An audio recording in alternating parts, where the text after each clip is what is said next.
Hey traders, Raghee here. Welcome to Charts and Coffee. I almost started the show without the coffee. I had to go run and get that. I hear the theme music going on in the background, thinking, darn it, I have my coffee. All right, great to see everybody. Happy Wednesday. Hope everyone is off to a good start. And we're going to see what kind of start the market is off to here today. Of course, as always, if you have any questions, feel free to type them in, whatever symbol you're looking at. Heck, time frame too. One of the conversations we're having a lot lately, especially in the Sector Secrets Mastery room, is time frame. If you were to look at, say, the S&P on a 5-minute time frame, 15, 30, 60, 2-hour, 4-hour, daily, weekly, when you look at the structure, yeah, they're all trading at the same price, right? But if you look at the structure, up, down, sideways, chop, trends, whatever it is, they might as well be 7 different symbols, because each time frame is going to reveal a different slice of psychology. And a lot of times traders think, oh, well, I need a different symbol or I need something different, when in reality, sometimes the most important shift is the time frame shift, right? So that's something we're talking about a lot lately. And that's something we'll definitely be talking about. This is coming up tomorrow, gang. This has been 10 years and 10 months in the making. I'm super stoked to have our webinar class tomorrow at 8 Eastern. All right, prime time. All right, good morning. Hey there, Stacy. How are you? Good. Yeah, exactly. I almost forgot the coffee. Yeah, that could have been a disaster. All right, so let's do this. Let us jump into the let me show you here. There we go. Let's jump into the calendar, because starting today, things get very interesting. And what I mean by that is, what kind of data are we going to have to contend with? Whether or not you use news to trade or don't use news to trade, we're all affected by what I call hot zones. What are those? Scheduled, high impact, high volatility, high volume events. And the biggest hot zone of the week could be said it's coming out at 2 p.m. today, the FOMC meeting minutes. And I say could be said because for me, I don't think this is the most impactful hot zone of the week. This is one where if the Federal Reserve wants to fine tune what we as traders and investors think about the past few weeks, what was said during the rate statement, what's been said in the subsequent FOMC member comments, yeah, that could definitely be something that they could sort of course correct, if you will, right? If they want us to have a different takeaway in terms of the hawkishness or the dovishness, that's definitely something that the minutes could help clarify.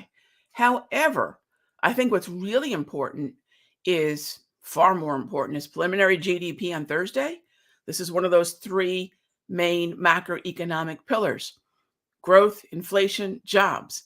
GDP, is it the most important? No, it's coming up on Friday, gang. If we want to know what the remainder of probably Q1 and really get aligned to what it is the Federal Reserve wants to do in terms of that peak rate, how much more hawkish are they going to be?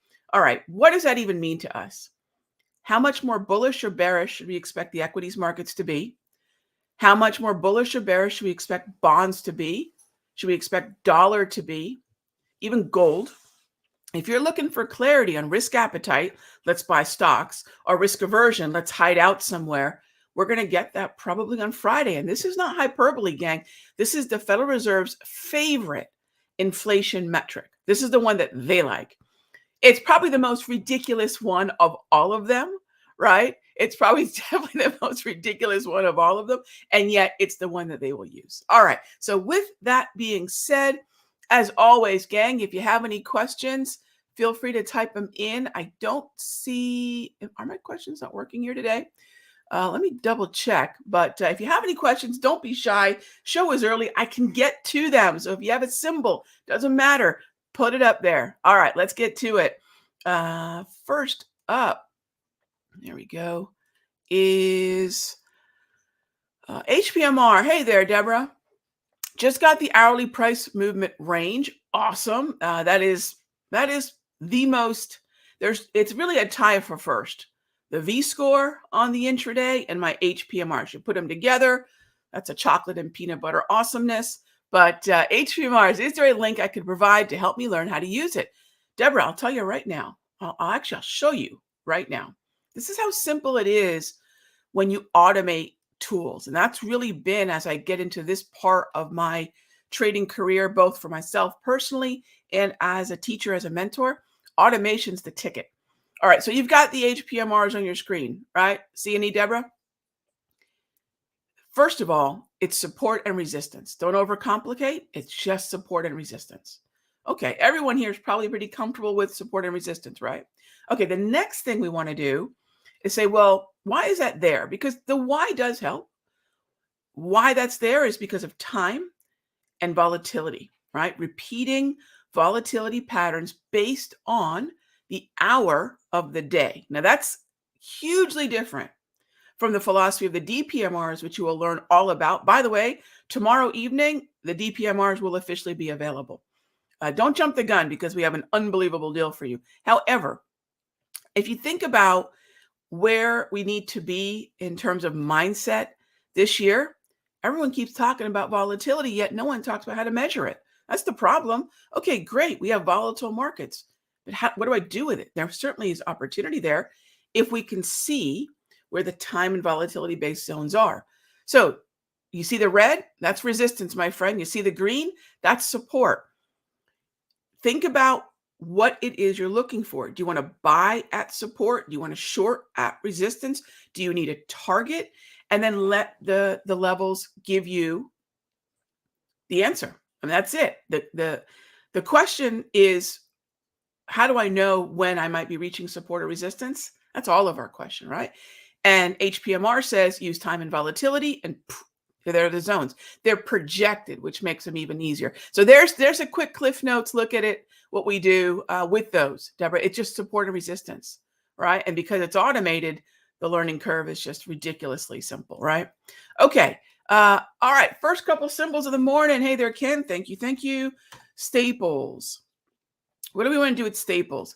Staples is an interesting corner of the market, Ken, because it's not as if it's a blatant buy, but if we find that there's risk aversion, we don't broadly want to be in tech and consumer discretionary, the place where a lot of traders like to hide out is in the staples and in utilities. These are defensive corners of the market. So while they're not the sexy corners of the market like XLK or XLY or semiconductors, things like that, there's a certain amount of stability in stocks, that many of which deliver a dividend. And so therefore utilities and staples end up being sort of fan favorites when we're taking cover. XLP is in chop, which means we likely want to be buying off the Darvis, which you see, this is the Darvis 2.0, by the way, gang. This is the one that I give free to members inside the membership. You notice how the Darvis 2.0 is working really well with the DPMR. That's really what we want to focus on here. DPMR support, Darvis support. I would focus on support, and I would look to be long. So I'm quite bullish the market, and most of my trades, not day trading, but most of my swing trades, 1 hour swing trades, daily swing trades, the kind of time frames that are working really well right now because of the macro clarity, and also because we want to be in trades that allow us to go overnight. We don't want to be glued to our screens having to watch every little move of a 5-minute or 2-minute candle. It's okay to lengthen the time frames, gang. It's finally okay to do that again. And we've been doing that now for quite a few months. So I love looking at the dailies. GIS, this one I would leave alone. Let's wait for a little bit more clarity after this gap up. I would leave this one alone for now. I love that you're looking at things that are moving, right back to that volatility conversation. I like XLP long. GIS, I'm not there yet. All right. Thank you for the questions. Copper, love this one. Love this one. Why do we like copper? It's starting to show signs of an overall uptrend. And it's not there yet. Granted, it's not there yet, but we do. Let me show you this here. So when it comes to copper, It's showing signs of just grinding higher. It's north of the 200 propulsion. It's dominant green grab candles. When you look at the color-coded candles, gang, this is why I can take a total newbie trader or someone who's, look, not all of us are noobs. If you're here in Charts and Coffee, and we were all new traders at one time, noobs, as they say. It's an endearing term. It's an exciting time to be new and all the possibilities that trading could present. But then the reality comes in, which is, oh my gosh, we're going to learn all these things. With color-coded candles, what we're able to do, and anyone here can look at any of the actions since December forward and say, what color are most of the candles? They're green, yes? Doesn't matter if it's light or dark, they're green. And they're blue, a handful of blue. What does that mean? Green is bullish, blue is neutral. Pretty easy to say it's overall bullish with a little bit of neutral sprinkled in. Do I want to be shorting a market that's overall bullish and only slightly neutral? Not unless I hate my money, right? We do not hate our money, do we? Not the Charts and Coffee crew anyway. So now we know we want to be bullish, right? Oversold, choppy market. We just got that here middle of the month. That's a long position. Let me also throw in there, keep an eye on Freeport-McMoRan, gang. That's another one to definitely keep an eye on, because Freeport-McMoRan, except for around earnings, it does track with copper. So those of you saying, Rog, I don't trade futures, no worries. If you do trade futures, copper is a great symbol, right? If you don't trade futures, but you want a proxy, there's no ETF that's liquid for copper. So we go with Freeport-McMoRan, FCX. All right, can we take a look at Tesla? Yes, absolutely. Tesla's important. Why? Number 2 weighted stock in consumer discretionary. Top weighted stock, top 5 or 6 weighted stock in S&P, NASDAQ. I mean, it's definitely an influential symbol. And it's had a very, very, very rough go. It's finally in an uptrend. So how do we know that? Again, gang, automation. I'm not reading tea leaves here, gang. I'm not that smart, right? I'm not an intuitive trader. I really don't. I don't have the ability to look at a market and somehow just use the force. And I can't. I wish I did sometimes. But, what the rest of us mere mortals do is we say, let's go to a sequence. Let's go to a process. Start with the bottom. We were in a downtrend. We went to a neutral trend. Now we're in an uptrend. Beautiful. One problem between the uptrend and higher highs, the 200 propulsion. We need to overcome that. There's far more chance that we will, right? If we were still neutral, I'd say we're stuck. But since we're getting green, we know we've got a little bit more bullish. We've got some fuel in the tank to get through that level. And when those dots start to disappear, well, that's just one less obstacle in our way. So Tesla looks like it wants to keep moving higher. That doesn't mean we buy here, right? It does not mean we buy here. How can I buy Tesla, right? How can we buy Tesla? Let's take a look at it from another point of view. Buying Tesla could then mean as simple as, if I don't get back to the wave, which is a mean reversion. Gang, markets do not always, here's the key word, consistently revert to the mean. They do not. Sometimes they're just going to have shallower retracements. How do we account for that? How do we see that without subjective tools or guesswork? We use volatility, right? We use, in this case, day and daily patterns in volatility. So we use, instead of time, in the case of the earlier question of the HPMRs that Deborah was asking, now that we're going to a longer term time frame, hourly charts, overnight positions, daily time frames, now we go to that day of the week based volatility. That's what we want to do. So if you ask yourself, okay, Rog, here, just any time, look, we have to get the direction right first.